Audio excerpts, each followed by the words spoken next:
Good day everyone, I'm Eliza Bulas, one of the leader of BSBA E2020, and here's my member. Mr. Alan Manlanat, Miss Annabel Bermil, Mr. Dan Paul Botoso, Mr. David Salvador, Miss Kimberly Miranda, Miss Robelyn Salamia, and Miss Shaira Mirabite. And now, let's move on to our topic of market integration. Market integration occurs when prices among different locations or related goods follow similar patterns over a long period of time. Group of goods often more proportionally to each other, and when this relation is very clear among different markets, it is said that the market are integrated. Indicator that explain how much different markets are related to each other. A marketer plays the role of an integrator in the sense that he collects feedback or visual input from other channel members and customers that provide solution to customer by coordinating multiple functions of organization. There are three types of market integration: the horizontal integration, the vertical integration, and the conglomeration. First is the horizontal integration.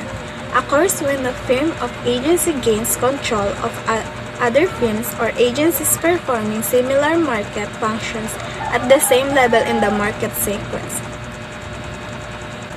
Acquisitional of the business operating at the same level of the value chain in the same industry.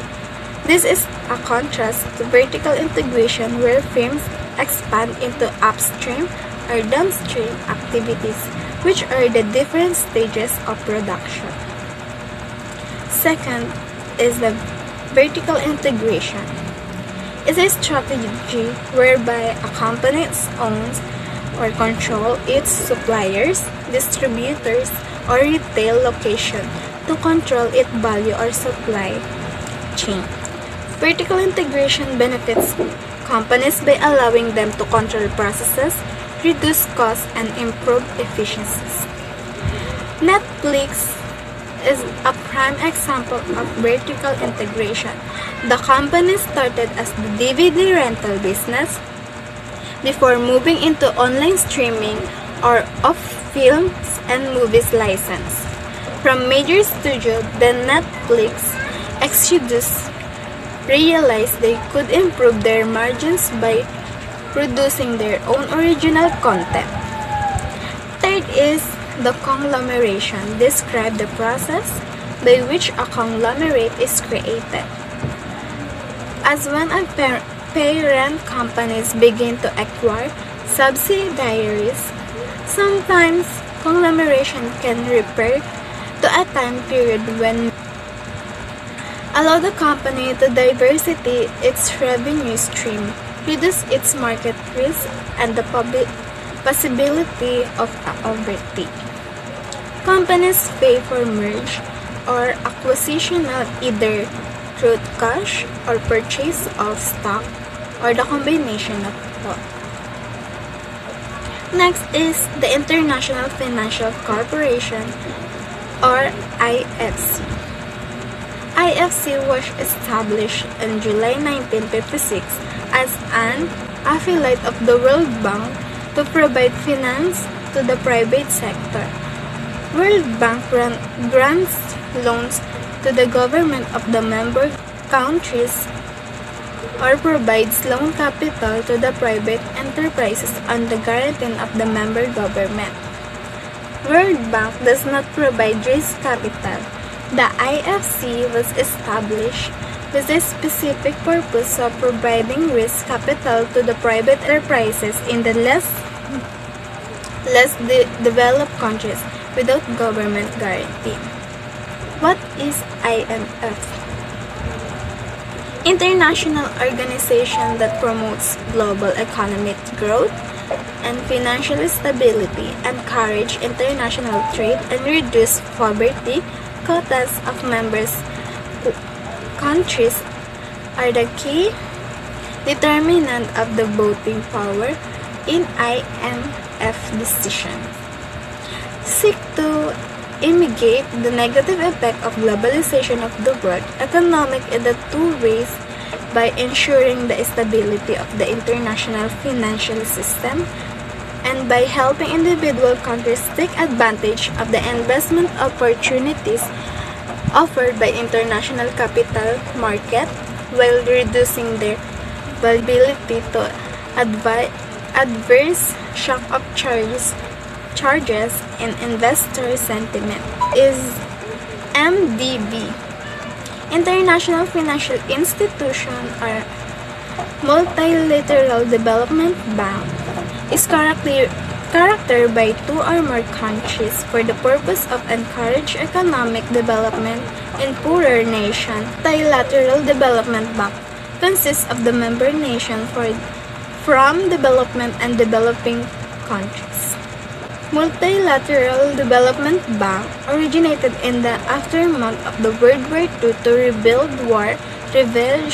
ravaged nation and stabilize the global financial system, while commercial banks seek to make profit on loans and other financial service and goals of MDB.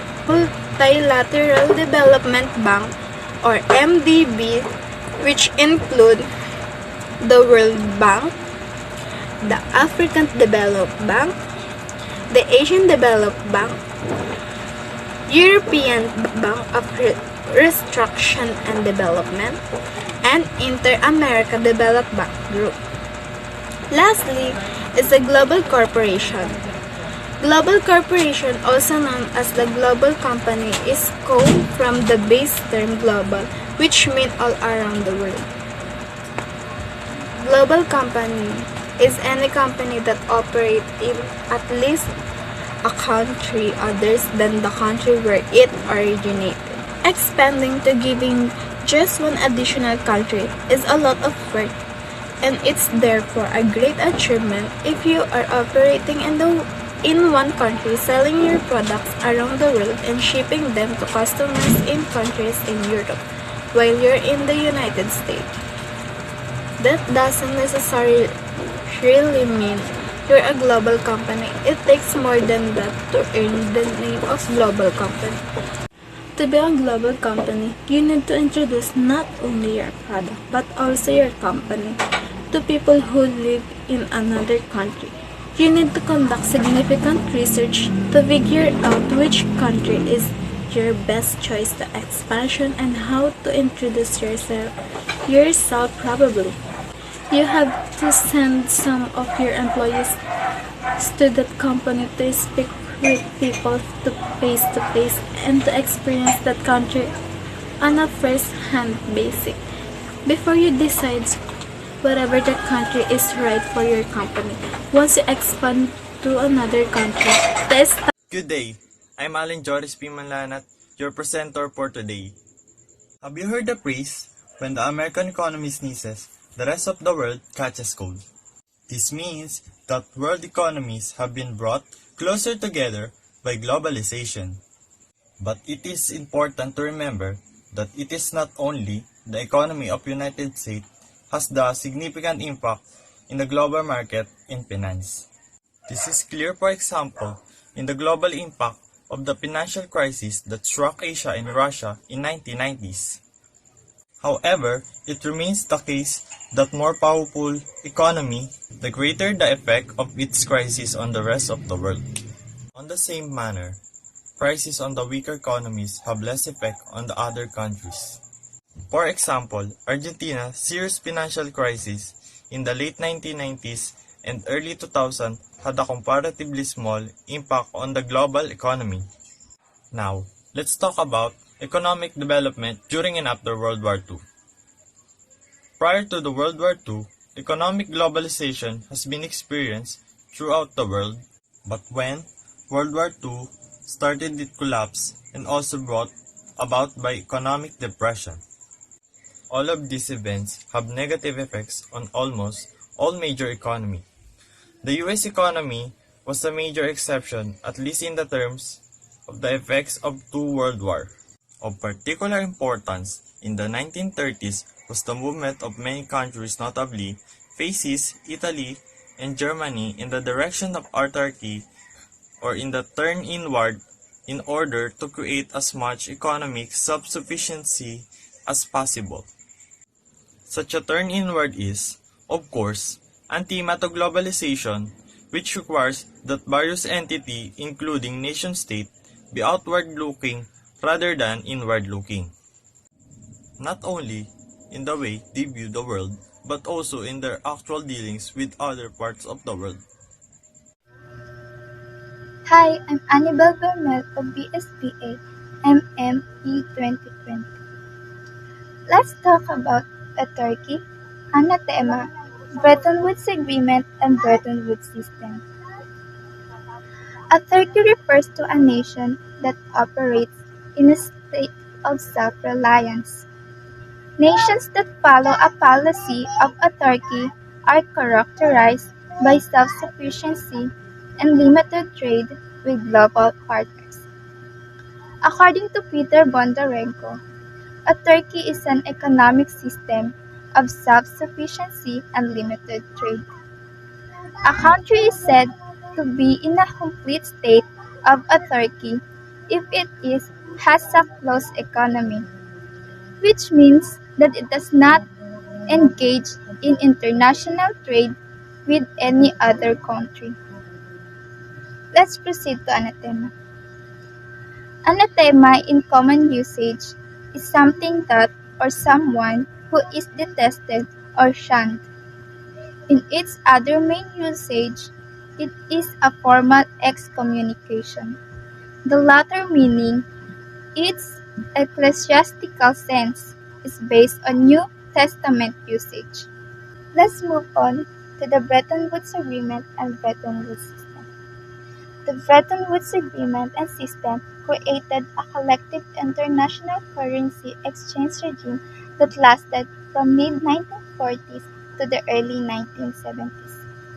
The Bretton Woods system required a currency pegged to the US dollar, which was in turn pegged to the price of gold. A new international monetary system was forged by delegates from 44 nations in Bretton Woods, New Hampshire in July 1944. Those at Bretton Woods envisioned an international monetary system that would ensure exchange rate stability, prevent competitive devaluation, and promote economic growth. The Bretton Woods system is a set of unified rules and policies that provided the framework necessary to create fixed international currency exchange rates. Essentially, the agreement called for the newly created IMF to determine the fixed rate of exchange for currencies around the world. The Bretton Woods system of monetary management established the rules for commercial and financial relations among the United States, Canada, Western European countries, Australia, and Japan after the 1944 Bretton Woods Agreement. The creation of Bretton Woods system. The Bretton Woods Agreement of 1944 established a new global monetary system. It replaced the gold standard with US dollar as the global currency. By so doing, it established America as the dominant power in the world economy.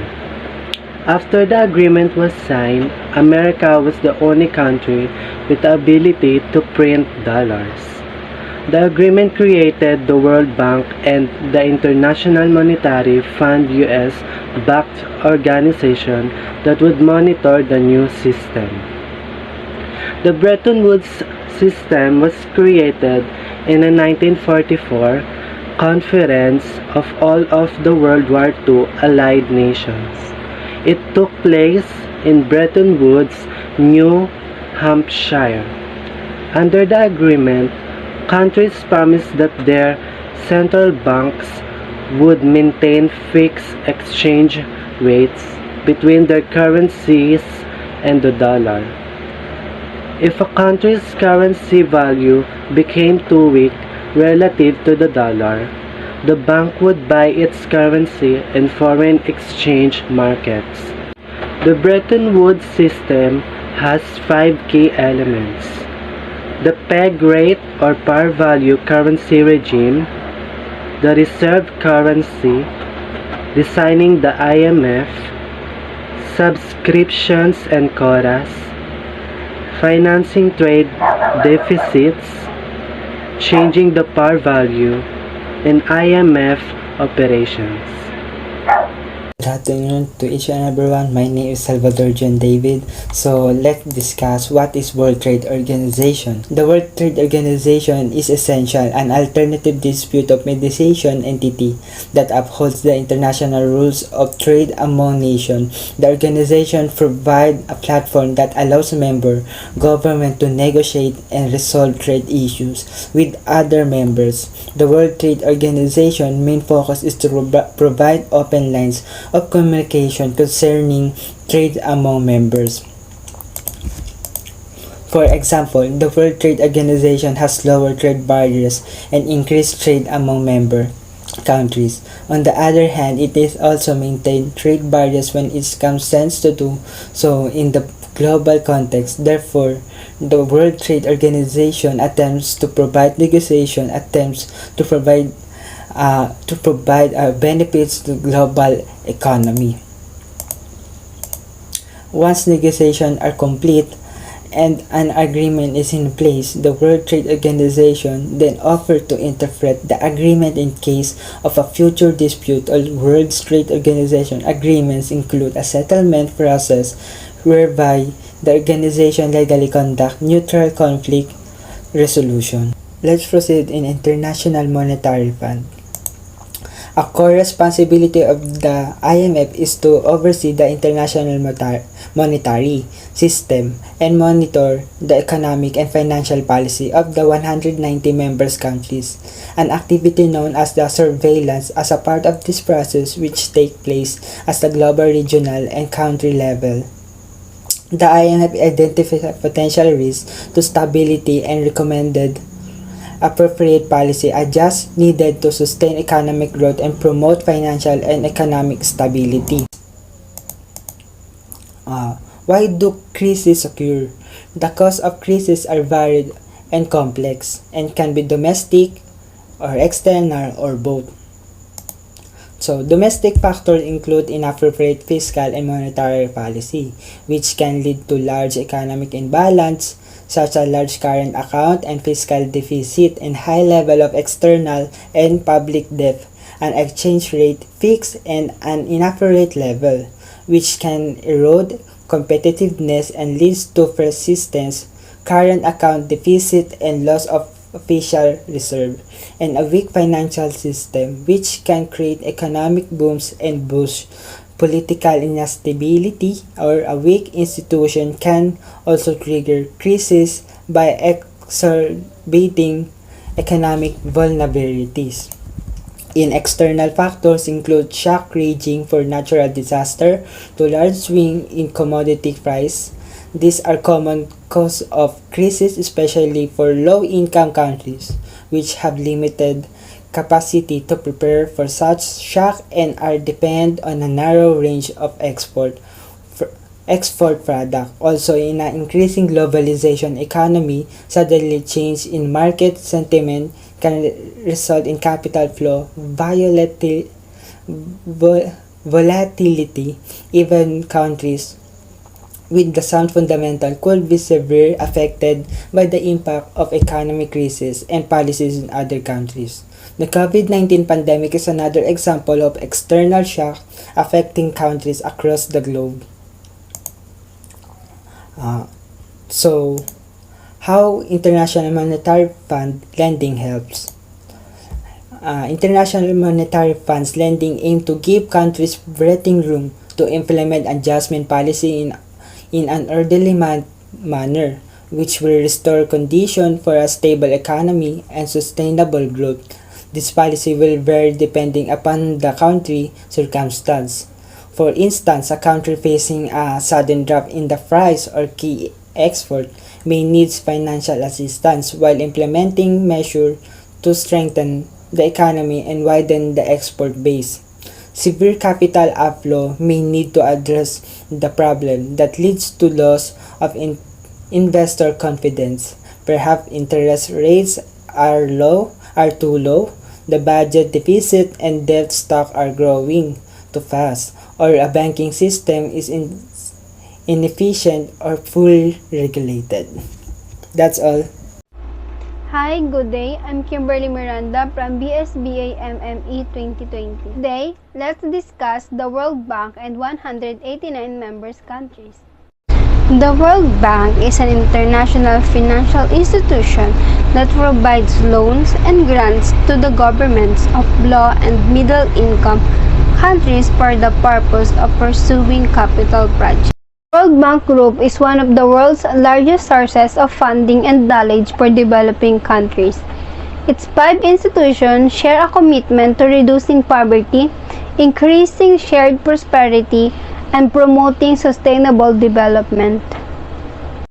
With 189 members countries, staff from more than 170 countries, and offices in over 130 locations, the World Bank Group is a unique global partnership, 5 institutions working for sustainable solutions that reduce poverty and build shared prosperity in developing countries. The World Bank Group has opened its data, knowledge, and research to foster innovation and increase transparency in development, aid flows, and finances. A variety of tools, programs, and policies facilitates these goals. 5 institutions, 1 group. The World Bank Group consists of 5 organizations. Number 1. The International Bank for Reconstruction and Development. The International Bank for Reconstruction and Development, or IBRD, lends to governments of middle income and credit-worthy low-income countries. Number 2. The International Development Association. The International Development Association, or IDA, provides interest-free loans, called credits, and grants to governments of the poorest countries. Together, IBRD and IDA make up the World Bank. Number 3. The International Finance Corporation. The International Finance Corporation, or IFC, is the largest global development institution focused exclusively. The Multilateral Investment Guarantee Agency, or MIGA, was created in 1988 to promote foreign direct investment into developing countries to support economic growth, reduce poverty, and improve people's lives. MIGA fulfills this mandate by offering political risk insurance or guarantees to investors and lenders. Last in 5 organizations that help World Bank to make it possible is the International Center for Settlement of Investment Disputes, or ICSID, provides international facilities for conciliation and arbitration of investment disputes. And let's see the 189 members countries of World Bank Organization.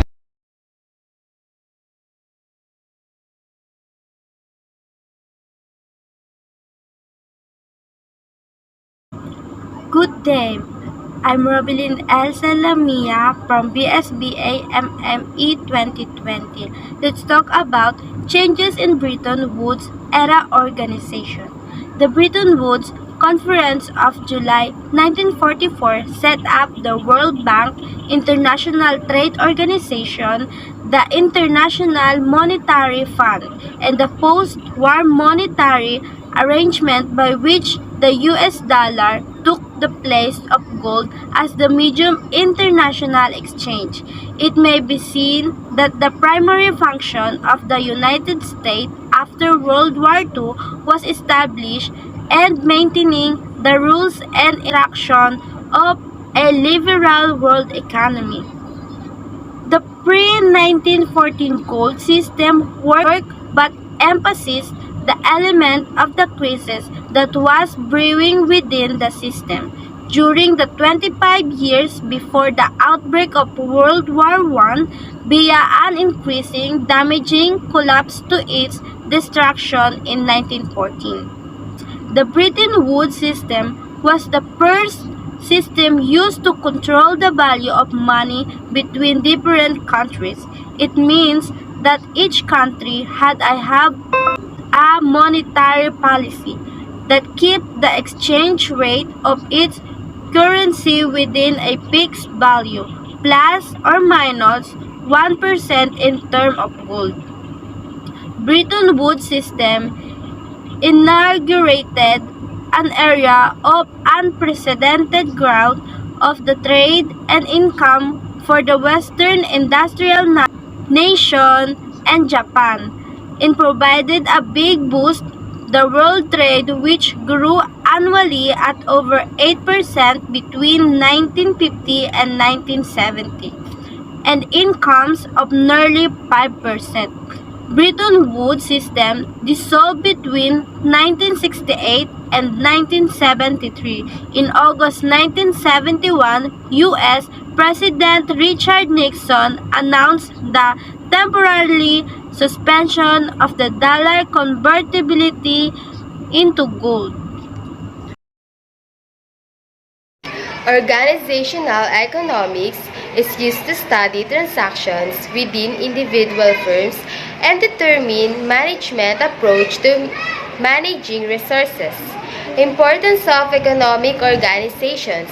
Organizational economics is useful in developing a firm's human resource management policies, determining how a firm should be organized, assessing business risks, implementing reward system, and making, analyzing, and improving management decisions. Applying organizational economics can reveal both the weakness of a current management approach and the ways to effect change.